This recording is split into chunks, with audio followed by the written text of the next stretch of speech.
Hello আমার প্রিয় ছাত্রছাত্রী বন্ধুরা, আমি তোমাদের অমিতাভ স্যার। সবাইকে আমার YouTube channel practical and theory ক্লাসরুমে স্বাগত জানাচ্ছি। আমি এখানে কিছুটা KMnO4 বা পটাশিয়াম পার ম্যাঙ্গানেট দ্রবণ নিয়েছি। তার মধ্যে যোগ করে দিচ্ছি কিছুটা এমনি প্লেন ওয়াটার, ট্যাপ ওয়াটার, যাতে সলিউশনের কালারটা তোমরা খুব ভালো করে বুঝতে পারো এবং যে মিডিয়ামে রিয়াকশানটা করছি সেটা খুব সুন্দর করে বুঝতে পারা যায় কালার চেঞ্জগুলো। একটু বেশি করেই আমরা জল নিয়ে নিচ্ছি। এবার এখানে আমি কিছুটা NaOH আর সুক্রোজ আগে থেকে গুলে রেখে দিয়েছি। এখানে আমরা বেসিক মিডিয়ামে বা ক্ষারকীয় মাধ্যমে একটা রিডাকশান বা বিজারণ দেখব। যাই হোক, এবার আমি অল্প অল্প পরিমাণে NaOH এর মধ্যে অ্যাড করছি এবং একটু একটু করে সেক করছি।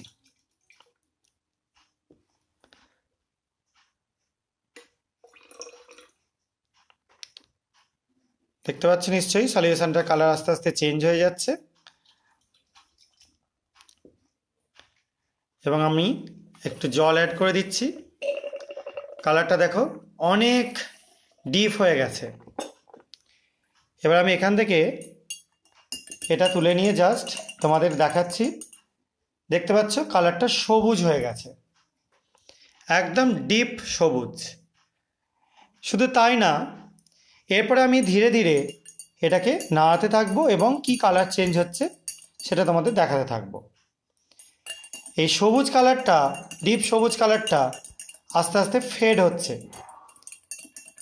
ব্যাপারটা কি হচ্ছে, এখানে KMnO4টা K2MnO4 এ কনভার্ট হচ্ছে, অর্থাৎ মিডিয়ামটা বেসিক করে আমরা এখানে রিডাকশান করছি, বিজারণ করছি। এবং এই K2MnO4 এর রং সবুজ, ডিপ সবুজ, তোমরা দেখতেই পাচ্ছ এই কালারটা। এবং এই কালারটা আমরা একদম কনফার্মলি বুঝতে পারবো যে আমাদের এখানে পটাশিয়াম পার ম্যাঙ্গানেট দ্রবণের একটা বিজারণ ঘটে গেছে। যাই হোক, এবার আমি আবারও এটা দিয়ে কিছুটা কন্টিনিউ নাড়াতে থাকছি এবং কিছুটা আরও NaOH সলিউশন আমি যোগ করে দিচ্ছি।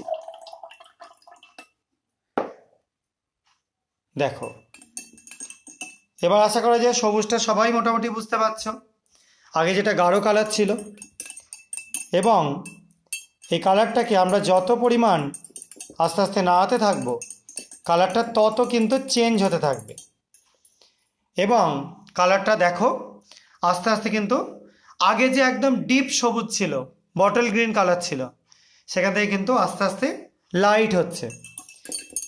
এবং লাইট হয়ে সেটা শুধু লাইটই হচ্ছে না, আস্তে আস্তে ইয়োলিস গ্রিনের দিকে এগোচ্ছে, অর্থাৎ হলুদাভ সবুজ এই বর্ণ তৈরি হচ্ছে। এবং এটা যদি কন্টিনিউ করতে থাকাই হয়, আস্তে আস্তে এটা কিন্তু একদম পুরোপুরি হলুদ একটা দ্রবণে পরিণত হয়ে যাবে। দেখো অলরেডি বেশ খানিকটা ব্রাউনিশ হয়ে গেছে এবং এটাকে অনেকক্ষণ রেখে দিলে এইভাবে এটা আস্তে আস্তে ইয়েলো হয়ে যাবে। তো ব্যাপারটা কি হচ্ছে, এখানে তৈরি হচ্ছে MnO2। এই MnO2 তৈরি হওয়ার জন্য এটা এরকম টাইপের কালারেশন তৈরি হলো। এবং এটা আরও রেখে দিলে আস্তে আস্তে Mnটা +2 স্টেটে চলে যাবে। অর্থাৎ যখন KMnO4 ছিল তখন ছিল +7 স্টেট, তার থেকে হয়ে গেল K2MnO4, অর্থাৎ +6 স্টেট হয়ে গেল Mnটা। এখন কি হচ্ছে, MnO2, অর্থাৎ এখানে +4 স্টেট আছে। এটাও যদি আমরা দীর্ঘক্ষণ রেখে দিই আস্তে আস্তে দেখব কালারলেস হয়ে যাচ্ছে।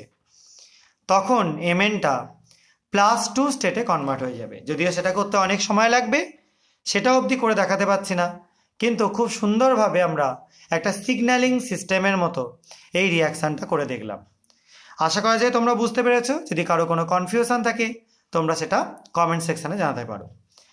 সবাই খুব ভালো থাকবে এবং এই ভিডিওগুলো তোমাদের ভালো লাগলে এবং এই চ্যানেলটাকে আমি যদি আরও এগিয়ে নিয়ে যেতে চাই তো তোমাদের সহায়তা দরকার। আশা করা যায় তোমরা আমার পাশে থাকবে, সাবস্ক্রাইব করে, শেয়ার করে তোমরা আমার চ্যানেলটাকে এগিয়ে নিতে সাহায্য করবে। আজকের মতো এটুকুনি। সবাই খুব ভালো থাকবে। বাই।